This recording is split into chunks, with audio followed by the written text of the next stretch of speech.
એ તું તારે હવે પોરો ખાધા વિનાનો એક ધારો વરે મારો બાપ, કેમ કે ઉગવાનું તો એ બધું રેડી ઉગી ગયું. પાથરામાં માંડવી રેડી ઉગી ગઈ અને કપા ઉપર કપા ઉગી ગયો. નૈયા હવામાં ઉગાડ્યો તે મારા વાલા.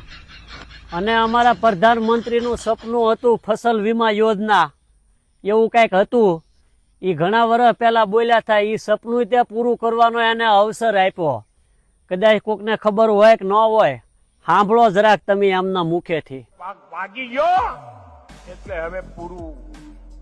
અમે પ્રધાનમંત્રી ફસલ બીમા યોજના એવી લાયા છીએ કે પાંખ પાકી ગયો હોય, ખેતરમાં ઢગલો પડ્યો હોય અને લણણી કર્યા પછી પાંખનો ઢગલો પડ્યો હોય અને બજારમાં જવાની તૈયારી ચાલતી હોય અને 15 દિવસ